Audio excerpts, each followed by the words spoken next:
Hi everyone, this is a very own Yobo for Christ at Women Empowerment. Hey, to all my kings and to all my queens, I say Merry Christmas, Iselogbe. Awageli tegi Jesu mewo moge weleke.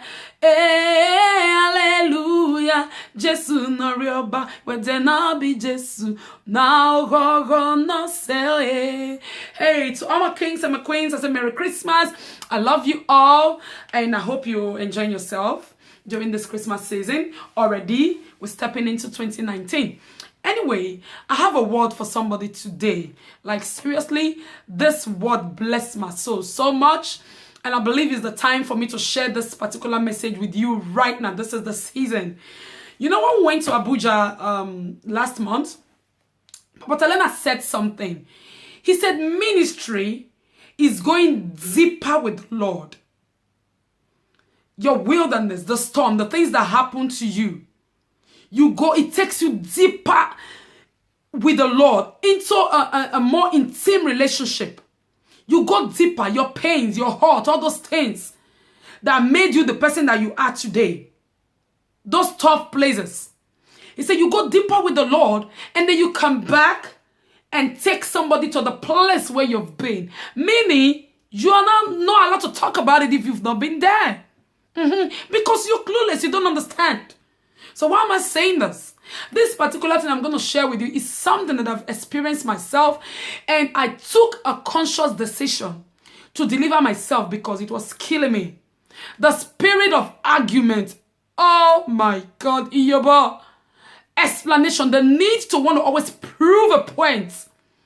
The need to always want to be heard. God, I needed to get myself out of that nest.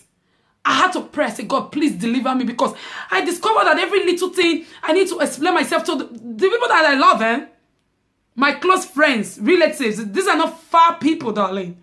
The people that are inside my circle, my very own personal people. So before I know what is happening, I have to explain myself. I end up getting mad, end up getting wrapped up in bitterness, anger, rage, unforgiveness. All those kind of baggages comes along with quarreling. The Bible says we shouldn't involve ourselves in unnecessary argument because it resolves to all those things. So this morning I was studying the miracle of the water from the rock. Do you know it happened twice? It happened first in Exodus, and then it happened in Numbers. The one that happened in Exodus happened in the wilderness of Sin, S-I-N. And the one that happened in Numbers happened in the wilderness of Zin. So they look alike. You spelled on almost alike. So the other one is Z-I-N. The wilderness of Zin is close to, it's also known as Kadesh, close to the Dead Sea. Okay, now, the first time when it happened in Exodus, the Lord spoke to Moses and said, when the people were murmuring, he spoke to Moses and said, go out. I will go before you. You go ahead of the people. I will be there waiting for you. Strike the rock and water will come out. Moses came out from the presence of the Lord and did exactly as the Lord has commanded him, and water came out. Oh, but when it happened in the wilderness of Zin, same thing. See, you have to recognize a pattern. A certain pattern, when it's repeating itself again, you have to know that, wait, I've been through this road before.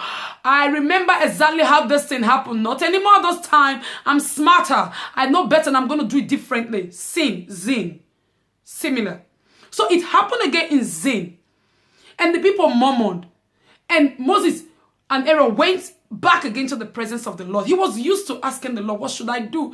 And now what? Oh my God, again? He went into the presence of the Lord, and the Lord said to him, this time, don't strike. You have to know when to act and when not to act. It's not every time you use the same tactic. Listen, there's a message. Listen very carefully. Now he came out from the presence of the Lord, and the Lord said to him, you speak to the rock, and water is going to come out. So he left the presence of the Lord with the instruction that was given to him, came out to the people, and instead of speaking to the rock, he started speaking to the people. He engaged in a talk with the people that resort to argument, and he just flare up and started cursing. What? You just got instruction from the Lord. came out of his presence. He has done it before. The same thing is happening again. You still haven't learned your lesson. You still haven't learned your lesson, Moses. He came out, and then what did he do? He started talking to the people. Start calling them these you rebels, blah, blah, blah, blah, blah. Must we bring water out of the rock? Is it that he's bringing out the water? He just gave instruction what to do. So he allowed the people to push him to that place where he now left his own identity. Imagine Moses cursing, started calling people names, like seriously. So instead of doing what the Lord has asked him to do, he started talking to the people, started insulting the people, and he forgot himself, because when you get yourself wrapped up in anger, in unnecessary argument, the Bible says where there is too much words, sin is not absent. Oh, if you get yourself argument and everything, before you know what is happening, you will miss your step. You will miss direction. You will mistalk. You understand? So now he fled up, and instead of speaking to the rock, he struck the rock. Twice, not even once, twice. And what does this result to? He missed his promised land. So the very people that he has been carrying since forever and ever to this place, he's already used to their arguments. He knows that these people, they nag. These people, they talk. These people, they complain about every little thing. Before he say anything, they want to go back to Egypt. And it's that same wilderness of Zin. That was when they sent the spies to go and check out the land. They came back with a report. Only 2 of them said, no, we can take this land. The rest said, no, we can't. Oh, they even came back with the fruits. They came back with the fruits from the land as evidence and said, oh, this is a land full of milk and honey, but we can't abort.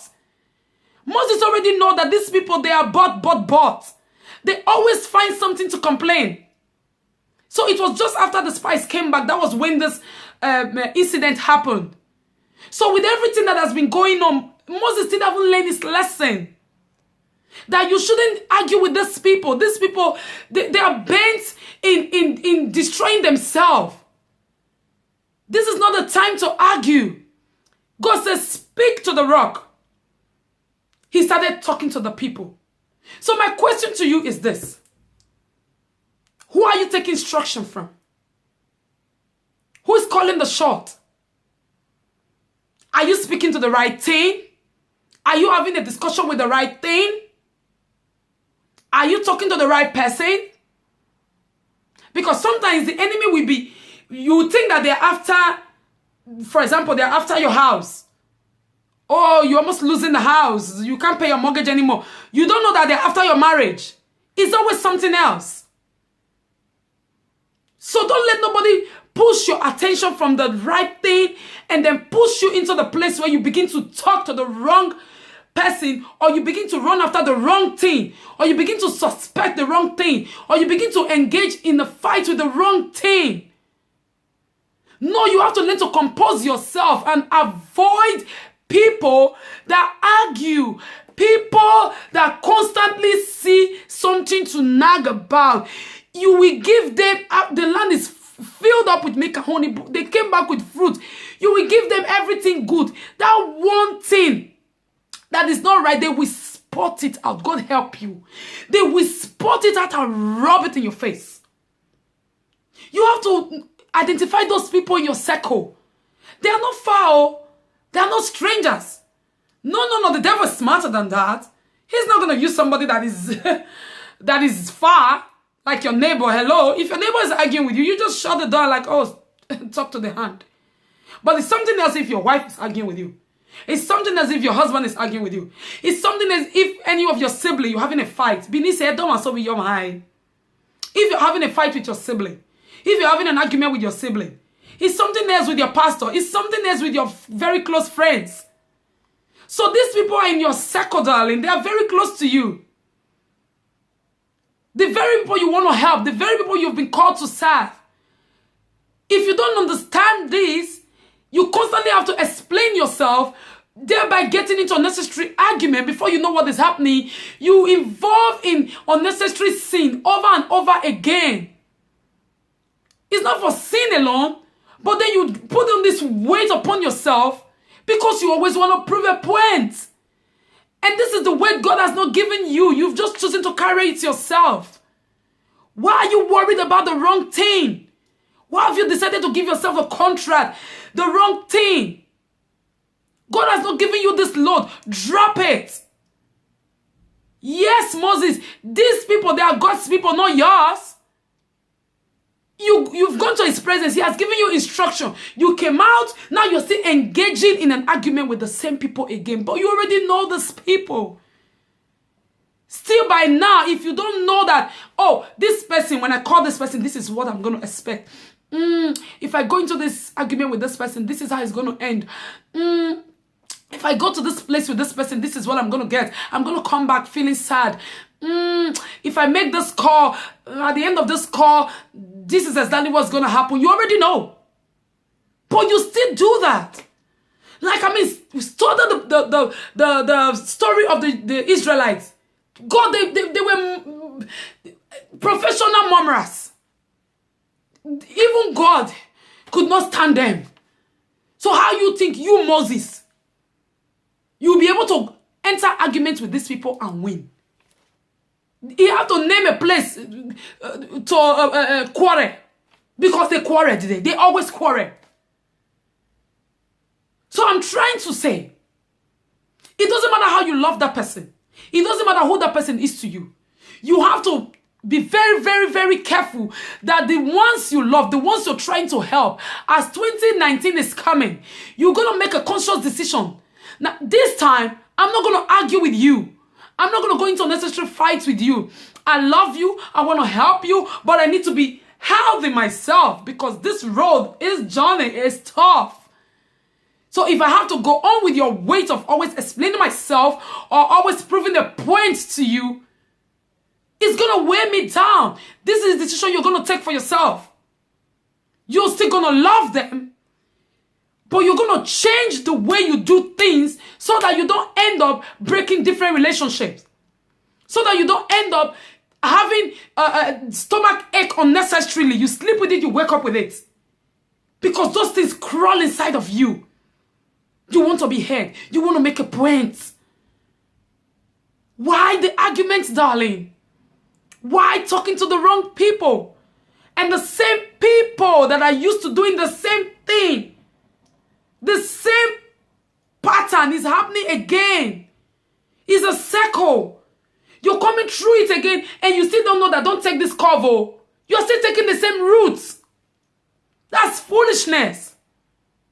You should know these people by now. And don't fall into it, darling. Don't let nobody push you to wrath. Don't let nobody push you to the point that you need to prove yourself. For crying out loud, I came to bring you people out of slavery. Ungrateful things. And now you complain about everything. You want food, brought manna from heaven. You want this, the Red Sea was parted. What else do you want?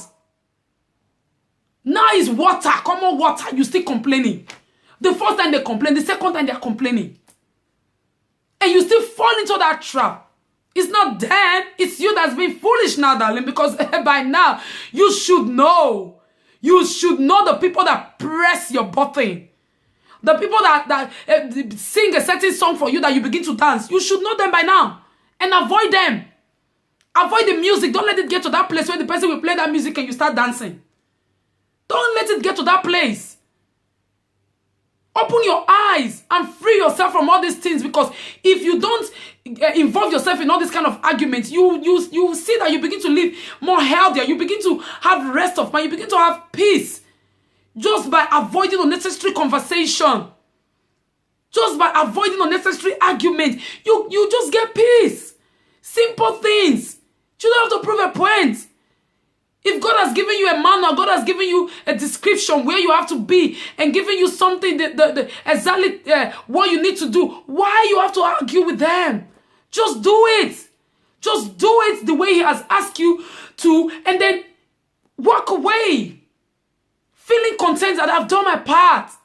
That you don't see it like that is your problem. Because this is God's problem, not mine. I shouldn't take it upon myself. The one that have the problem has already solved the problem for me. Why should I have to carry it again and start arguing with you? He just gave me instruction on what to do. And they come out and start arguing with you again. Well, that devil is a liar. Not anymore in 2019. You got to say to yourself. Especially, I'm speaking especially to pastors. Don't let the people that you are trying to help, don't let them push you to the place where you go to bed with weight. And your face is down because of the very people you're trying to help.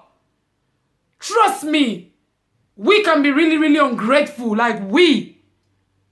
So if you as a leader don't know when to draw the line, don't know the right time to speak, they're going to cause you to say the wrong things. And they will use the very word that you've said, they will use it against you.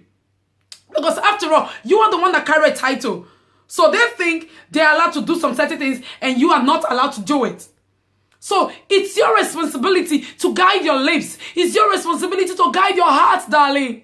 It's your responsibility to guide your words. Watch your words carefully, because when they drop like a raw egg, you can't pick it up back. It's not possible. So do what you can do and leave the rest for God, because these are his people. This mountain, it's God's mountain. He's going to take care of it. It's not your job. He has done it before. It's coming again. It's happening again. Trust him that he's going to solve this problem again. Trust him. Don't let nobody push you to prove a point. Don't let nobody push you to think that this one you have to do it your own way.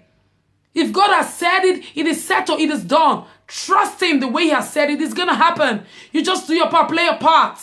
And save yourself from unnecessary high blood pressure because of the ones you love. Because it's always about the ones we love. How do you fight the ones you love? It's no use.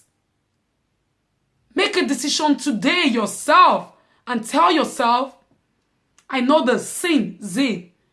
I know those pictures. Coming again? This time I'm going to be smarter. This time I'm going to work very, very, very smart with this situation, because now I know exactly how to position myself for this very thing that is coming again now. It has happened before. It has happened before. I know this thing, can't fool me anymore this time. Open your eyes. Wisdom is not everything you pray. Some certain things you just avoid, and you save yourself unnecessary stress. Not anymore. This is 2019. If nobody wish you peace, after all that you've done for them, after all you've been through, if nobody wish you peace and rest, you should love yourself enough and tell yourself, I want to rest. I want to run ministry differently this time. I want to make it all about me and him. I'll go into the hiding and speak with him. And when he gives me direction on what to do, I'll just do it and leave the rest for him. I don't have no time to argue with you. I don't have no time to explain myself. I don't have no time to come into agreement with you on what and how not. God has said it. It is settled. It is done. Will you trust him? And get yourself finally to a place where you will have complete rest in his words and in his promises.